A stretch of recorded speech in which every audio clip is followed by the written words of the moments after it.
Welcome to episode 18 of the Sweet Natured Cruise Cast. Hi, I'm Linz. As always, I'm joined by Marky. Hello. And today we're talking about whether cruising has got too expensive. But first, a little mood music.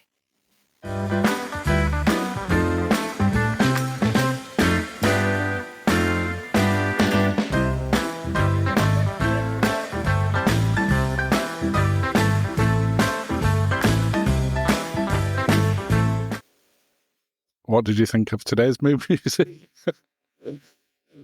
I'm laughing before I even asked you that, because I feel I know the answer. I don't know what to say. Does that mean you loved it? I feel like, you know, your Father Ted when they had the three phases of Elvis.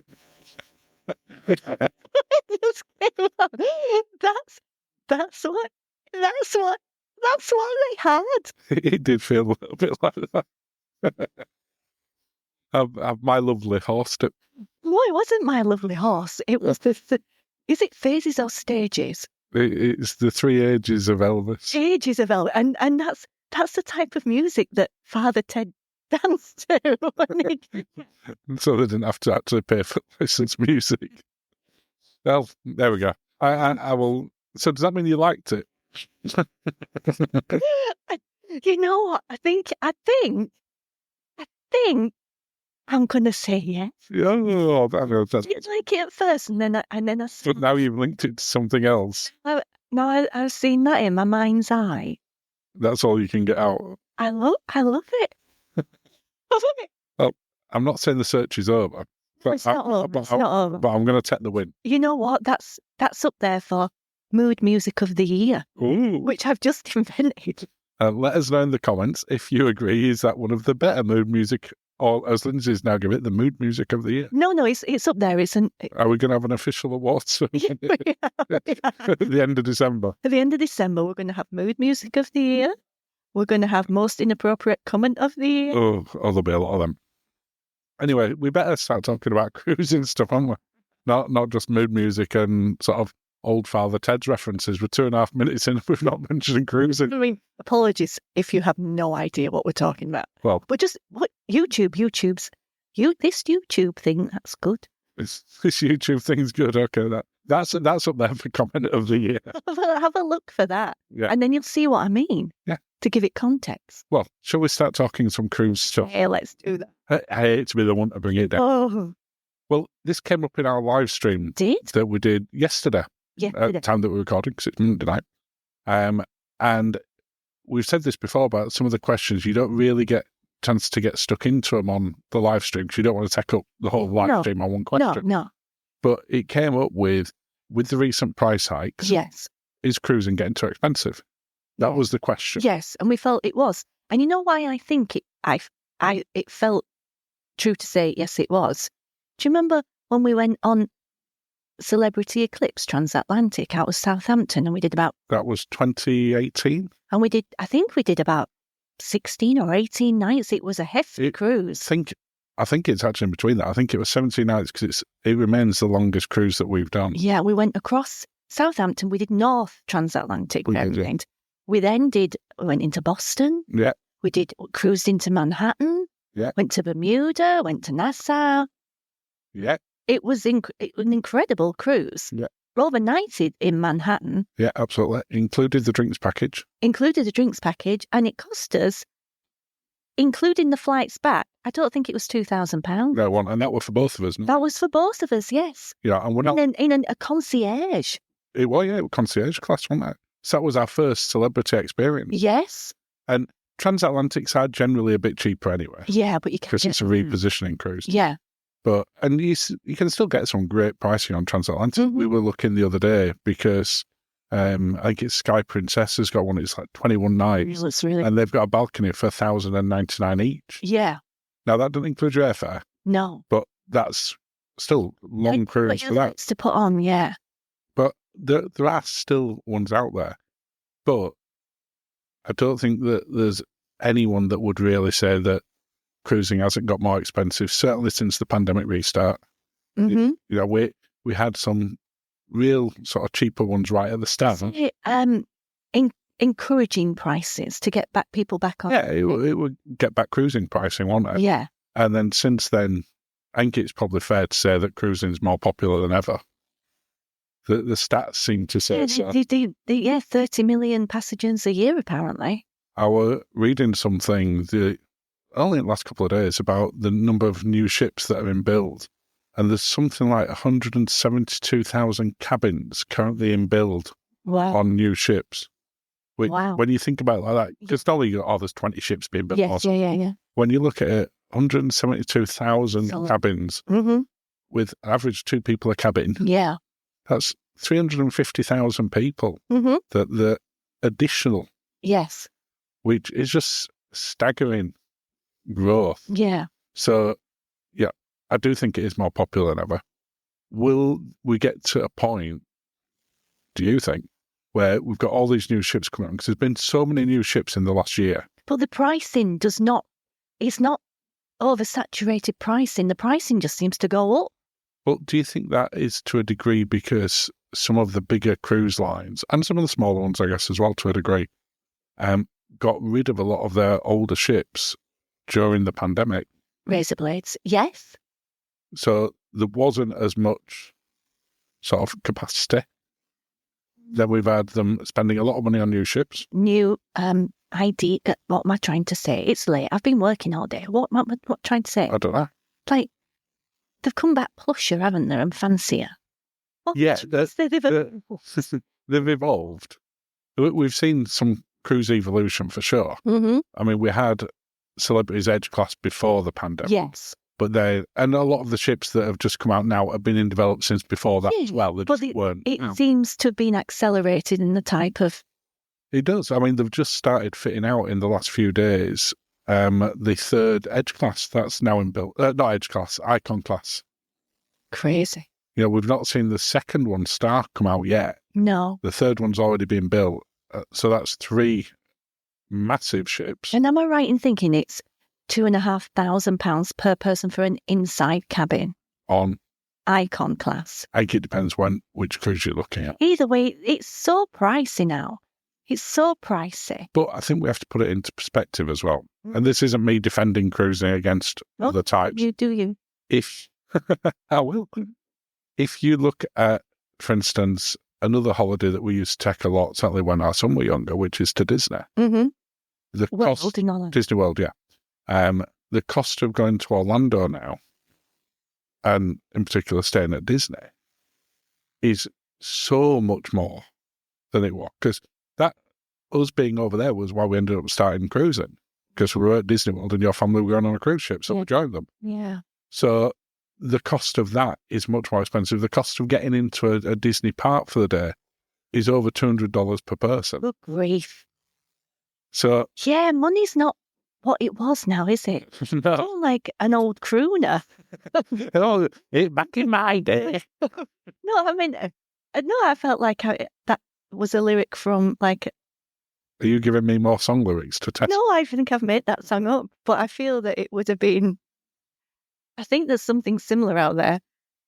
I think I'm just having a past life moment right now. It was that music. It was your Elvis music. It's put me. It's put you back into that sort of 60s era. I didn't say 50s. 50s and 60s. Elvis started in the 50s. Not that you were around. What? I mean, I know I'm a vampire, but come on. The 1250s. Can we just? But yeah, going back to what we were talking about. If you look at other vacation types, they've all gone up. Yeah, and I think they all seem to have gone up at a similar rate. I think that when we're talking to people about cruising being more expensive, we're generally talking to people who are regular cruisers, who cruising is their main type of holiday, and therefore they're comparing it at that. Yeah. If we were doing a Disney podcast and talking about Disney holidays, I suspect we would be having the same conversation. Is Disney too expensive? I think you're right. If we were doing all-inclusive beach holidays, your sandals type ones, your ultra-luxury in the Maldives and stuff, would we be having the same conversation? I mean, I've costed Maldives just for fun because I'm not a Maldives bunny. You're not a beach bunny. I'm not a sea bunny. I'm not a beach bunny. The Maldives, on a holiday in the Maldives, is basically my kind of hell. Well, but they do good food and cocktails. What it means is that's all you would be doing. I'd be. Can you imagine my face if I'd this barefoot chic that you have to then just flip-flop it to the bar in your cocktails, and I'd be covered in sand, and you would then have to have a drink with me covered in sand and sunburn. That'd be quite funny. Oh, no, I wouldn't get sunburnt because I'd have to slather on the Factor 50. I'd be covered up in a caftan all day and a hat and glasses. It's not happening, is it? Either way, but getting back to it, it's if you want a really, really nice resort, and I'm not saying ultra luxury 6-star, like a nice all-inclusive resort, you're looking at £12,000. I think that's where we've got to properly look at cruising. And I think, to a degree as well, the cruise lines know this. Yeah. So they know in terms of how far they can continue to push it. Yeah. Because more people are booking than ever. Yeah. The flights have gone. The cost of flying around, the cost of getting around the world is more expensive. Yes. Yeah. But the cruise lines, I feel, still know that they're in that space at the moment where they're not discouraging people from cruising. No. And choosing a different type of vacation. Yeah. And therefore, there's probably still more increases that I suspect we're going to see. Mm. That doesn't mean that you don't get some great offers.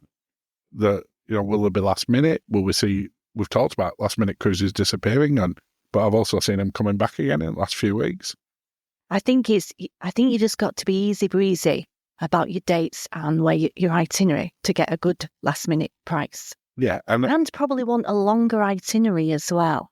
Yeah, longer itineraries definitely on a per day basis are generally speaking cheaper. Can I ask a question? And I realise I'm going off piste. That's all right. In respect of if you were going on that princess one that you talked about, and how many nights it was? That was 19. Would we get the premium or package for 19 nights? I don't know because we couldn't do cocktails the way we do cocktails for 19 nights. No, but we've worked this out before on Princess, especially on their newer Premier package, and this was on Sky, so you've got more speciality dining on there than, say, Ruby. Yeah. Not as many as some, but you've still got a lot more choice. It now includes those within there as well. Yeah. It includes the coffee. Yeah, I guess. You only need to have probably 4 drinks a day. Yeah. Maybe a glass of wine with your meal, coffee. Yeah. And you've covered it, and that's before the speciality dining goes on. You're right, I'll shut up. No, I think it's a fair point, and certainly if you're just looking at drinks packages on bigger cruises, most of the cruise lines now, for longer cruises, bring the price down. Mm-hmm. I don't think Princess have introduced that yet. No. I've certainly not noticed it, but we haven't been looking at any really long cruises. Okay, I'll be quiet.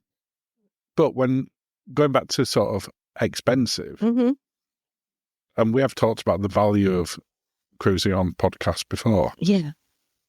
Do we still feel, even though it's more expensive, it's still for us the best value vacation? It is, because it is for me, because I'm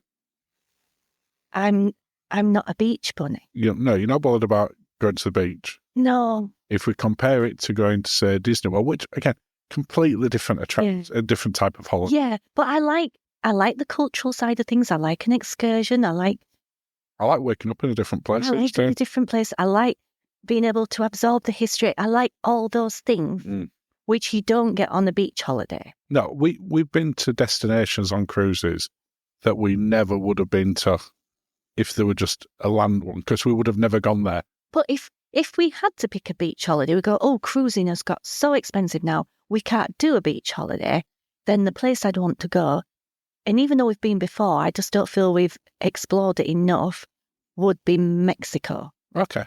Because I mean, we did like that when we went, that were, 21 years ago? A while ago now. It's a while. 2000, 20 years ago, 2004.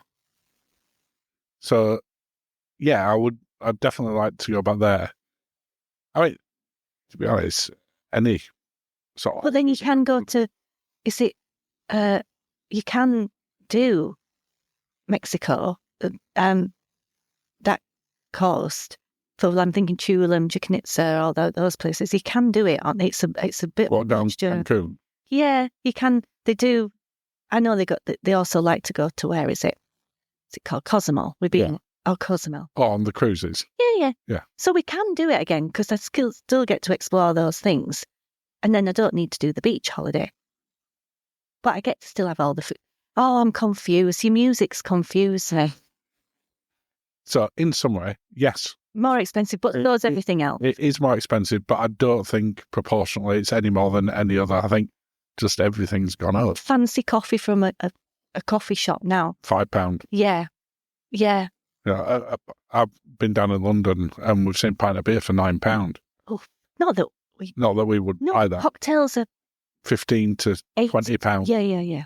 Yeah. Everything's just more expensive, and cruising hasn't been excluded for that. But for us, it's still good value for money. Yeah. Would you like a cruise confession? Well, or have you got anything else that you want to say about? No. So would you like a cruise confession? Okay, but are we still calling it that because it does? It's called a cruise confession. Okay, go on. But then we decide whether they're going to be allowed to continue to cruise. Okay, I remember. Do you remember the end of it? Yes, kind of. Okay. So this particular one, let me just bring up the story so I remind myself. Story. So I'm not looking. The name of the person has been changed for this one. So we're just referring to them as Pete.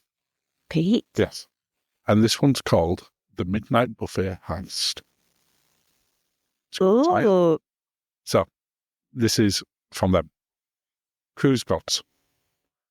I don't think they're necessarily referring to us on that, but we'll take it. I will accept. I implore you to have mercy on my soul. Oh, okay. It was the final night of the cruise, and the allure of the midnight buffet proved too strong to resist. It does.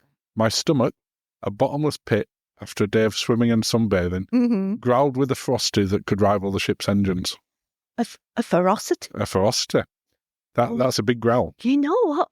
I'm loving the scene setting. Okay, it's good scene setting, isn't it? Continue. I crept out of my cabin, the hallway dimly lit and eerily silent. Wow. The buffet, usually bustling with activity, was now a haven of tranquility. Nice. Bathed in a soft glow of heat lamps. In a soft glow of heat lamps. You can visualise this, can't you? They've done very well painting this picture. Yeah. It was a culinary wonderland. I don't think I've ever thought that when I walked into a midnight buffet. Okay. Well, to be fair, we don't know exactly when this was. No. Mountains of glistening shrimp. Shrimp? Yeah. Oh, well, He narrows it down to them not being from the UK, calling it shrimp. Particularly expose themselves. Yeah. Platters of a bite-sized desserts. Okay. And a whole roasted pig that seemed to wink at me invitingly. A whole roast pig? Yeah. So I'm going to say this isn't on a recent buffet cruise. This is definitely going back. I mean, I can't tell you where my mind has gone now. My plate, initially intended for a modest snack, groaned under the weight of my culinary conquest. Oh. There were mini quiches, each one a creamy cheesy delight. Oh, there were skewers laden with plump shrimp. Yeah. The aromas teasing my nostrils. Okay. And of course, a generous helping of that mystery pizza, its sauce possessing a flavour that can only be described as magical. As I made my way back to the cabin, balancing my precariously loaded plate, disaster struck. Oh, no. A rogue wave, or perhaps the vibrations from an overzealous dance party on the deck above, sent my plate tumbling from my grasp. Oh. Shrimp flew through the air, mini quiches met a tragic end on the carpeted floor, and the pizza, landed face down with a sickening thud. Oh, dear. Panic seized me. I bet. Confronted with the evidence of my gluttony, I did the unthinkable. I fled the scene. I left a trail of culinary carnage in my wake, a testament to my midnight munchy madness. Cruise gods, I am filled with remorse. I bet. I envisage the poor soul who stumbled upon the scene, their face a mixture of horror and disgust.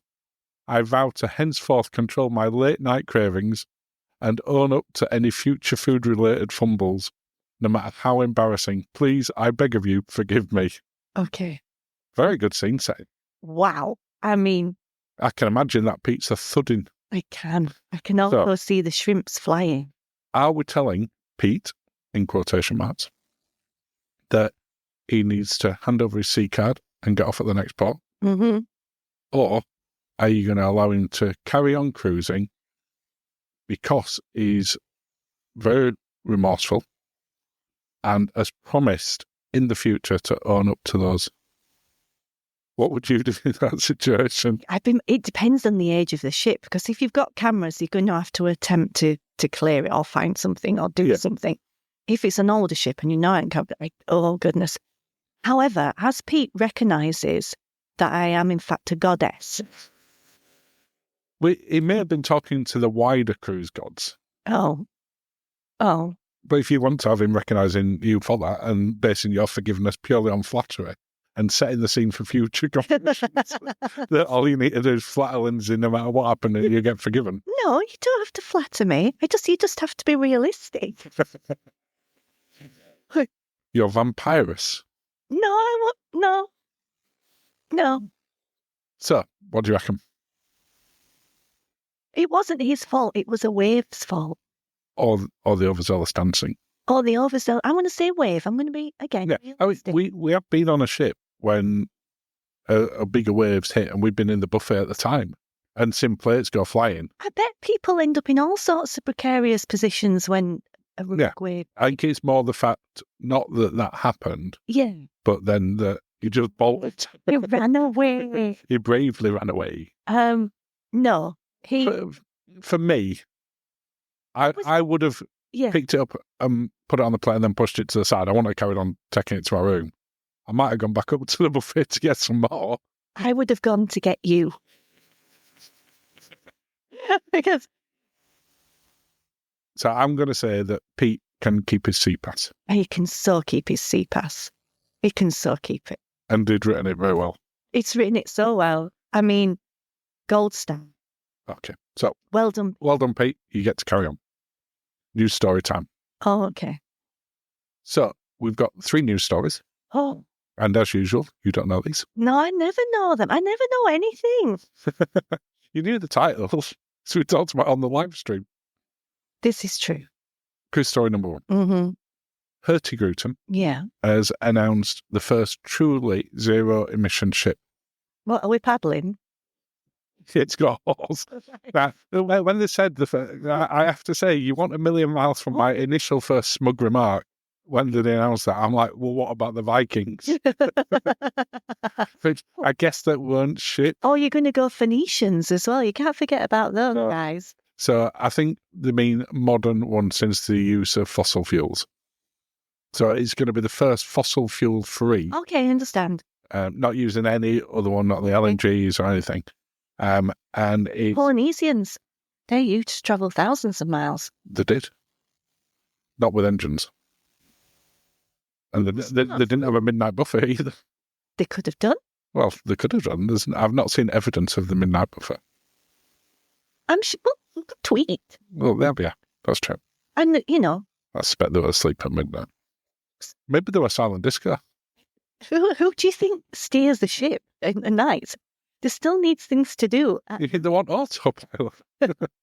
I can't believe we're in this conversation. All right. Let's get back to Hurtigruten. Oh. So, it's going to start sailing in 2030. Oh. So it's not that far off for something like that. No. And the ship uses a series of large electric batteries. And a flux capacitor. You're close. You're not far off. So, it doesn't go back in time. But it does look like it's from the future. It genuinely looks like it would fit in Fifth Element. Oh. It looks like Fluxton Paradise? Fluxton Paradise. Fluxton Paradise, I think so. It looks like that. Yeah. And it definitely won't look out of place in like a Doctor Who special with a ship in space. Because the other part of it, as these large electric batteries are very Tesla-ish. Yeah. But obviously, I assume it can get further than a car.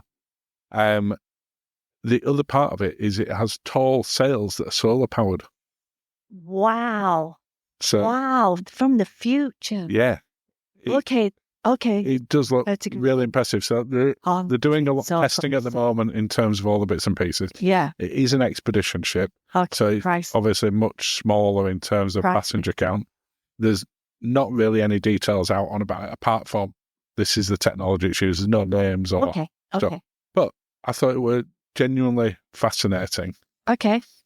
It'll be interesting to see how long it will then take to get the bigger ships, because you imagine something like that probably holds, I'm going to guess 400 people. Yeah. How long it then takes to scale it up to an icon of the seas. Okay.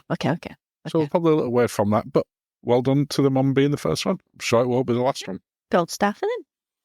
You're giving out these gold stars today like they're going out of fashion. Can see. Cruise news story number 2. Okay. And this has a happy ending to it. All right. So there was a recent lady overboard situation on, it's believed, Harmony of the Seas. Believed to be Harmony. Yeah, because Royal Caribbean still haven't said which of their ships it was, and there were 2 ships that it could have been. Okay. But the pictures seem to look Harmony. Okay.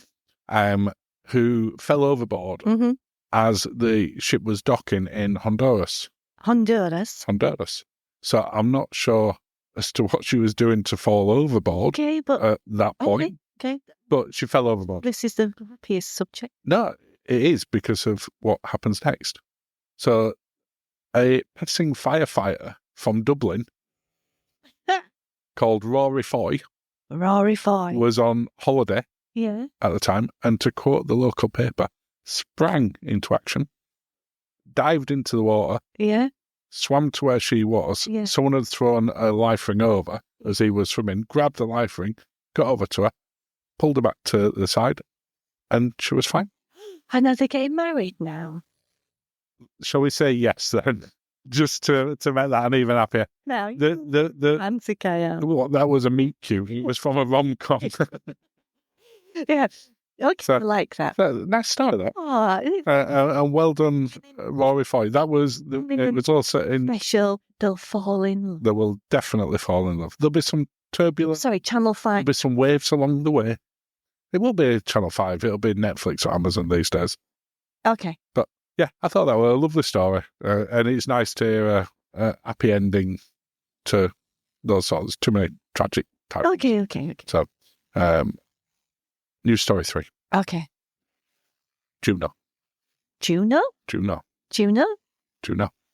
Alaska. Yeah, I've been there. So, we have been there. There's been talk for a long time in Alaska reducing the number of ships down. Okay. And back in 2023, there was an agreement with Juneau and the various cruise companies to reduce down the maximum passenger capacity. Okay. Going in there on a Saturday. On a Saturday? Specifically on Saturday. And they reduced it down by 25%. Now, to put that into context as to how many that reduced down to, it was 16,000 maximum capacity. Good grief. Yeah, I know, this is what I thought when I saw it. And it's now 12,000 on a Saturday. Every other day, it's still limited at 16,000. Yeah. Now, that doesn't mean that they have 16,000 in every day. No, of course not. And when we went to Juneau, there were a lot of ships in that day. Whether there were 16,000 people or not, don't know, but there were a lot of ships. So there's a vote just gone through. Yeah. At the moment to ban ships altogether on a Saturday. Oh my. Well, when they say ban them altogether, any ship with more than 250 passengers. Okay. Which is pretty much any ship. Yeah. Yeah. Even your sort of bigger expedition ships are bigger than that. But they have put it through to do that. Now, obviously, we've seen it there, and same for a lot of the other Alaska ones. They're heavily dependent on the tourism. Yeah. And if you drop off 1/6 of the days that they can go in there, then the cruise lines have got to find somewhere else to go that day. Doesn't necessarily mean that they will go back to there. I suspect they would do, because it's still Juneau. Yeah. It's still a big port. But I feel a lot of the local businesses weren't as keen as other people who maybe weren't running a business there, who just lived there. Yeah. So they've had the vote. It's still unofficial at this point, but the city results have been released. Okay. I guess it has to be tabulated or something. Yeah. And it showed that 2,586 residents voted in favour of it, and 3,873 voted against it. Okay. So about of the 6,500 people that voted, 60% voted to reject what's been so-called ship-free Saturdays. Okay. So it looks like that isn't going to change. But if it does, if those figures, if someone's got them very wrong, yeah, then that means it that would take effect from the next cruise season. Wow. So they would have to change it for what people already have planned and what the cruise lines. But by the look of it, it's not going to happen. Okay. But I can understand why. Yeah, but it's that balance, isn't it, of sort of tourism against the ecosystem up there and balancing it. Yeah. But for now, it doesn't look like that is going to be the case. No. But that brings us to the end of the cruise castments. Well, thank you, darling. You're welcome. Cheers. Cheers. We haven't drank much of us drinks today, have we? Been talking. It's only tonic. Thank you for listening and have a lovely day. And we'll play out with a little music. My music.